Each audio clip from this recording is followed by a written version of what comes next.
Messieurs, bonsoir. Messieurs, bonsoir et bienvenue à tous. À la une de ce journal, le poumon économique du Cameroun est confronté à la vétusté de son réseau routier. La plupart des grands axes de la capitale économique du Cameroun, Douala, dont les routes sont impraticables. Illustration au quartier Entrébille dans le 3e arrondissement où la dégradation des routes constitue un véritable calvaire pour les usagers. L'Union africaine insatisfaite des mesures prises jusqu'ici par le gouvernement pour sortir de l'impasse dans les régions anglophones. Le représentant permanent l'a clairement indiqué ce jour à la commission Moussonguer d'avait proposé la médiation de l'Union africaine pour pouvoir donc retrouver la paix dans les régions du nord-ouest et du sud-ouest Cameroun. Voilà pour le sommaire.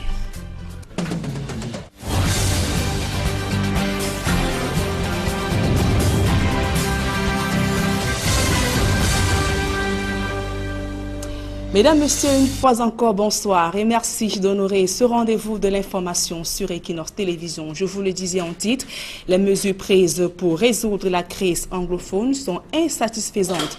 Selon l'Union africaine, en court séjour au Cameroun depuis quelques jours, le représentant permanent auprès de l'Union africaine était en audience ce mercredi à la Commission nationale pour la promotion du bilinguisme et du multiculturalisme. Occasion pour le malgache Alain Jacoba de présenter les attentes de l'Union africaine avant d'annoncer que l'institution offre ses services au gouvernement pour la résolution de cette crise. Joël Essengue à Cyril. L'Union africaine critique les mesures prises par le gouvernement pour résoudre la crise anglophone. Face au président de la Commission nationale pour la promotion du bilinguisme et du multiculturalisme, l'ambassadeur de la République de Madagascar, représentant permanent auprès de l'Union africaine, a indiqué les attentes de l'institution panafricaine. La particularité de cette commission, c'est une réponse sur le fond, sur le long terme. Et les équipes que nous avons sur place ici, pour l'instant, ne permettent pas d'accélérer le courroie de transmission des besoins, des nécessités qu'il faut faire dans le meilleur délai possible. Si elle critique la manière de procéder du gouvernement camerounais, l'Union africaine offre dans le même temps ses services. L'institution se dit prête à apporter sa contribution pour mettre fin aux violences meurtrières dans les régions du nord-ouest et du sud-ouest. Nous, on vient ici en se considérant aussi comme Camerounais. Comment mettre en place les mécanismes de soutien existants à Addis Abeba rapidement à la disposition de nos frères et sœurs camerounaises lorsque le besoin se fait sentir. Et nous avons déjà eu quelques pistes, mais c'est trop tôt pour en parler. À travers l'ambassadeur de la République de Madagascar, l'Union africaine est en campagne de séduction à Yaoundé afin de faire passer ses idées. Avant la Commission nationale pour la promotion du bilinguisme et du multiculturalisme, le représentant permanent auprès de l'Union africaine était à la primature et au ministère des Relations extérieures. Rendons-nous à présent dans le département du Mungo. La ville de Konsamba a mal à ses infrastructures routières. Les routes sont impraticables, surtout en cette saison des pluies. Les populations sont aux abois au moment de cette rentrée scolaire. Le reportage de Cyril Ndiemba et de Julingue Nyondi.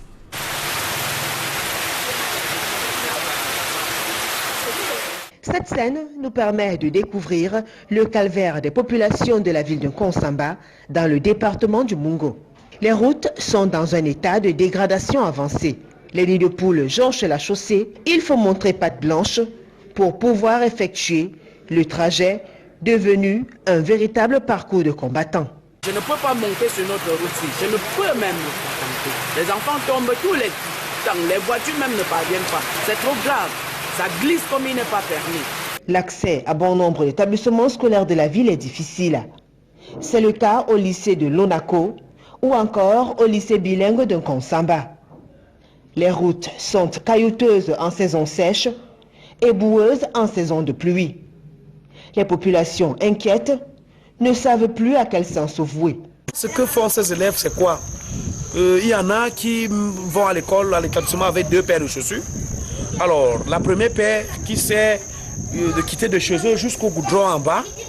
Alors, quand ils arrivent donc au goudron, ils enlèvent donc la deuxième paire de chaussures. Ce qui va permettre, n'est-ce pas, de parcourir ce petit chemin que vous voyez là. Mais il est tellement boueux.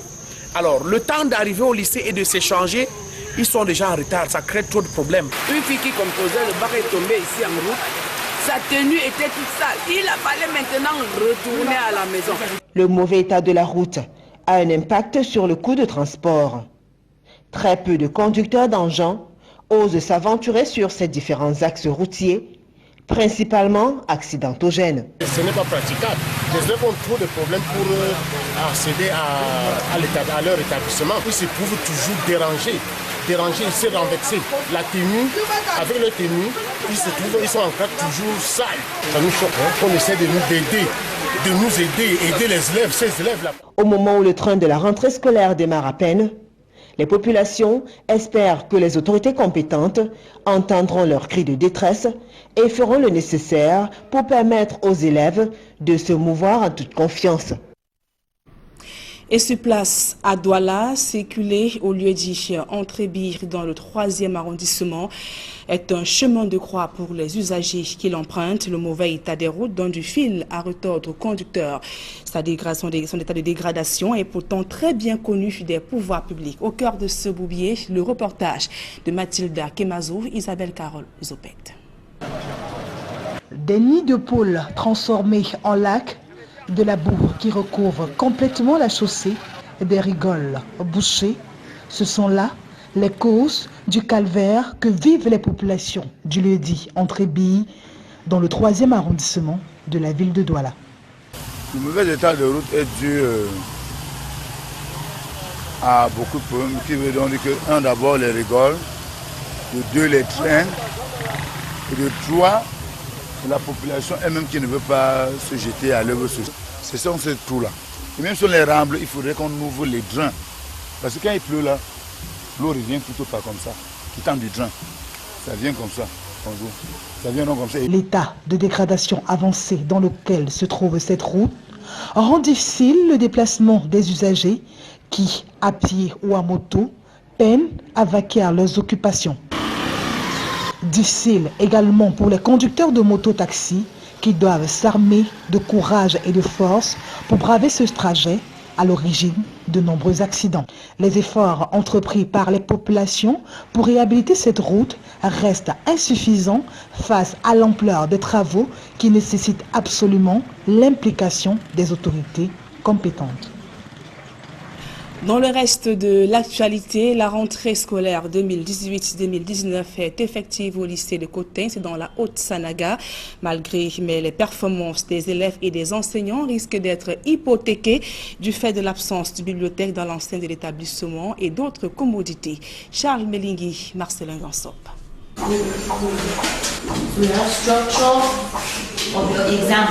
Il n'y a pas de temps à perdre au lycée technique de Cotin. La rentrée est effective depuis le 3 septembre, en dépit de quelques absences. On appelle ça documents commerciaux et comptabilité en abrégé DCC.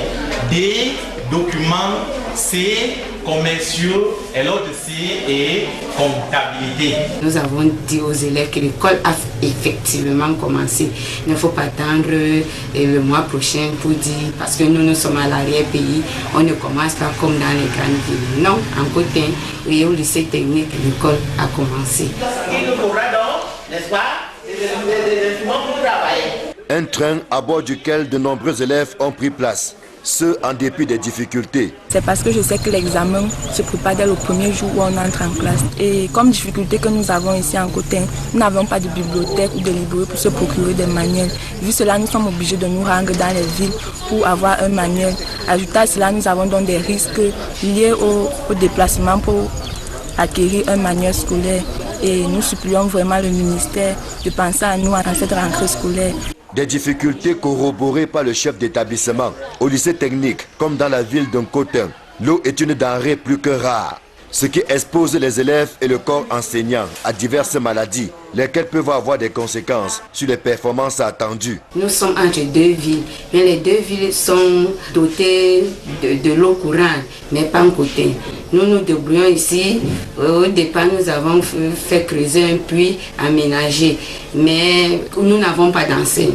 Les voisins, les riverains ont saboté le puits.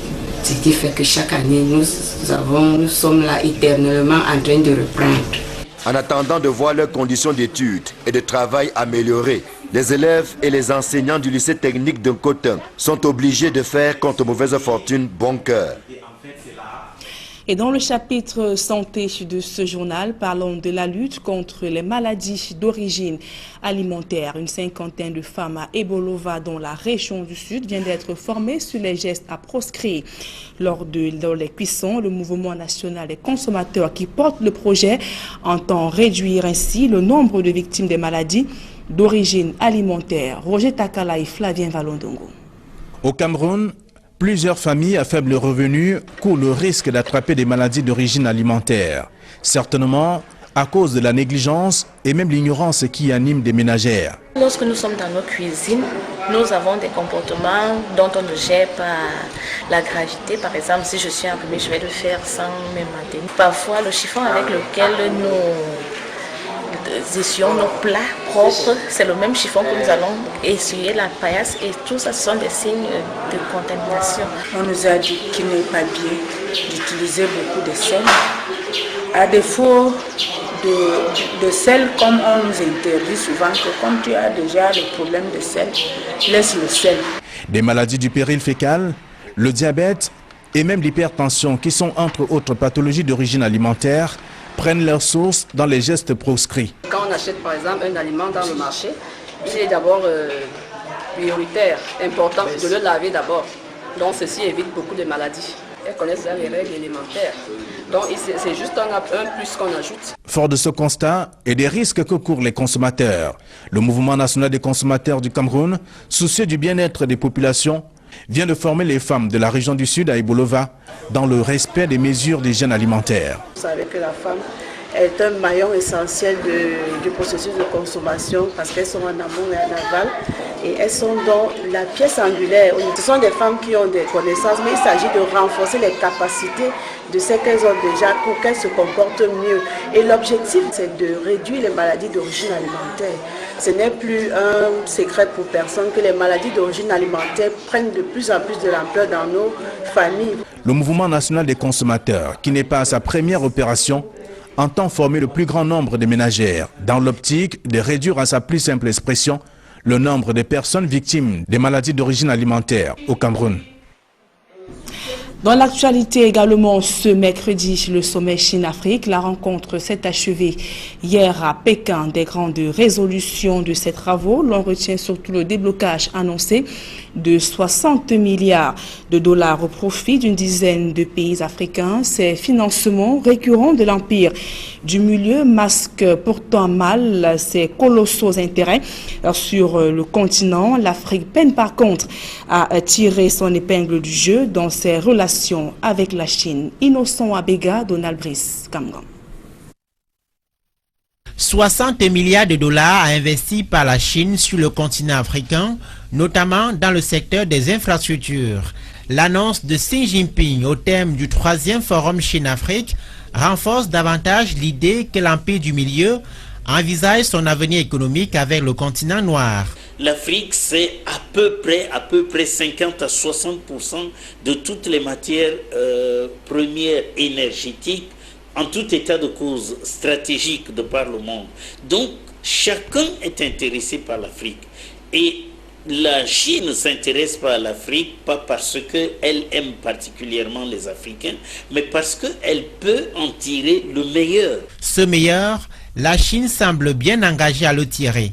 180 milliards de dollars de recettes engrangées par 10 000 entreprises installées dans 40 des 54 pays africains en 2017, soit 3 fois l'enveloppe annoncée au sommet de Pékin. Ce montant sera porté à 250 milliards de dollars en 2025, d'après des projections. Que gagne l'Afrique? Les experts relèvent que les retombées sont encore peu visibles. Ce qu'il faut maintenant, c'est que les pays africains, et le Cameroun en particulier, qui a beaucoup d'atouts, beaucoup de matières premières, une population studieuse et travailleuse, que le Cameroun sache négocier ses partenariats avec quelques partenaires que ce soit et ne plus accepter des choses comme celles que nous avons vécues jusqu'à présent.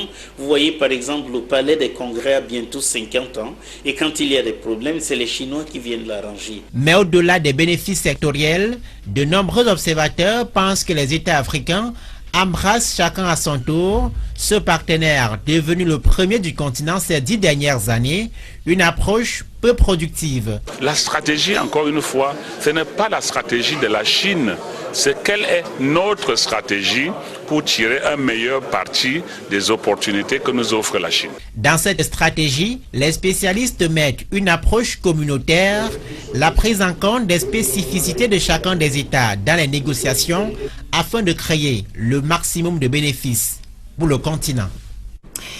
Des publics reportages à présent, Afriland First Bank et MC2 accompagnent l'élite locale et les jeunes d'Union ESSO dans le développement de leur département. Le bilan des premières actions agropastorales vient d'être effectué à Balmayo. C'était au cours du conseil d'administration de la société coopérative d'association de développement d'Union ESSO. Reportage. Un service œcuménique en guise de mise en bouche.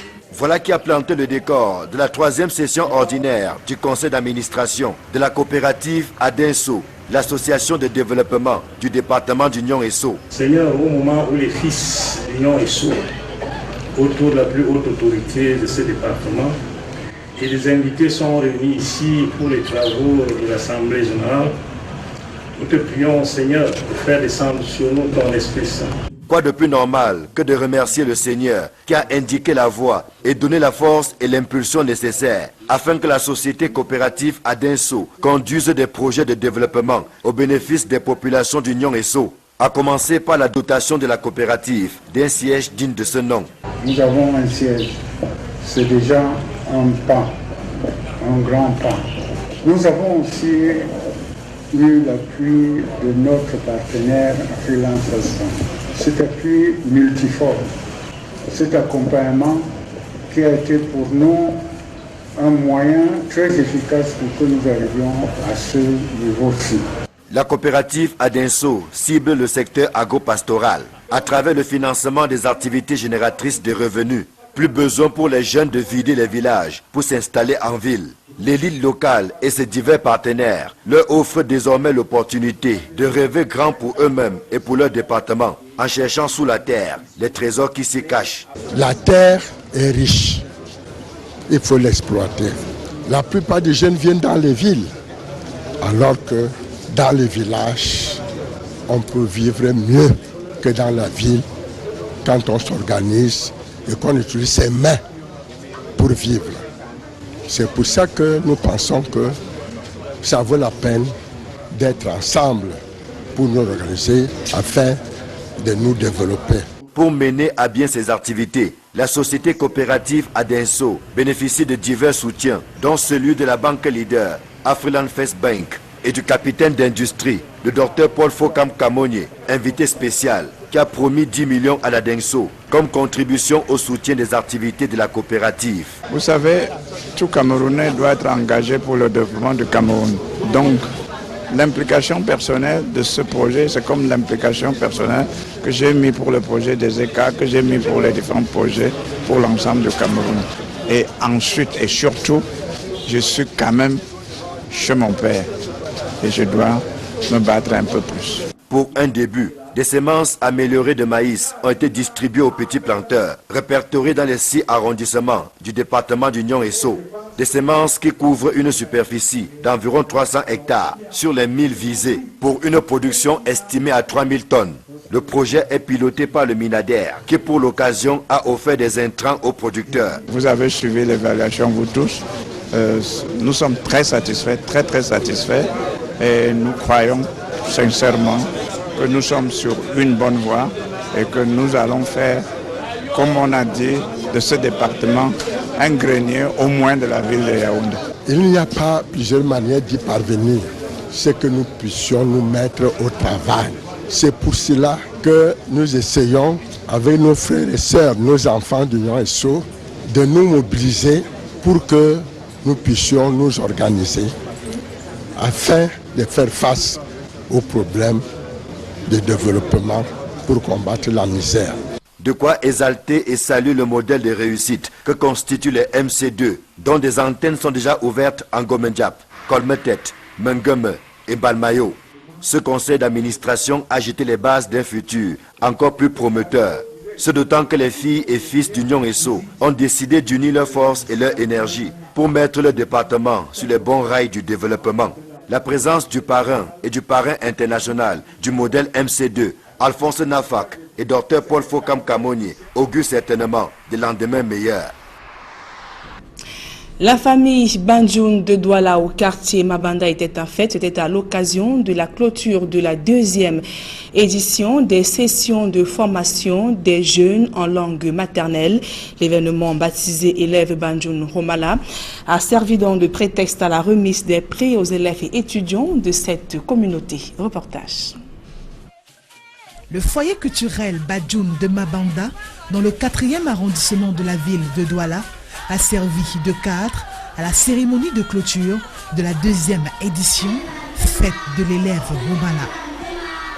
Pour marquer leur attachement à leur culture, ils ont exécuté l'hymne national du Cameroun en Romala, langue vernaculaire du peuple Banjoun.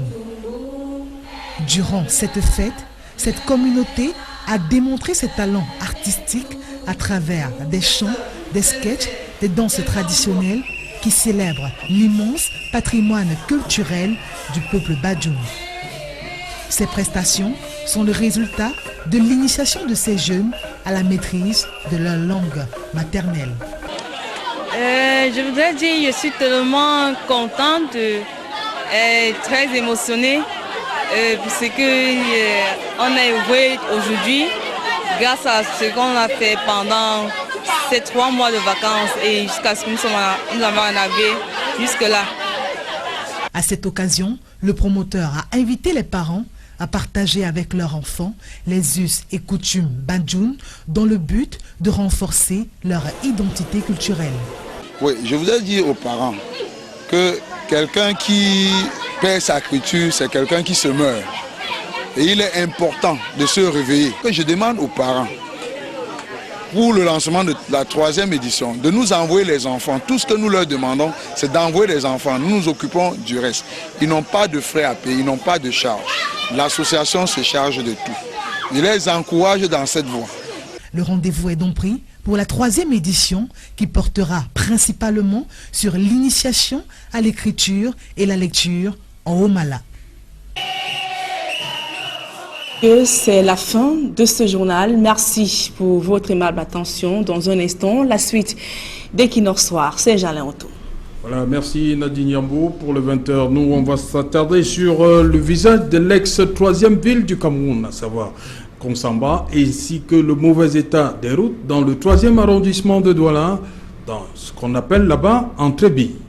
Bonsoir à vous Nadine Yambou. Merci, bonne soirée à vous Saint-Jalin Otto.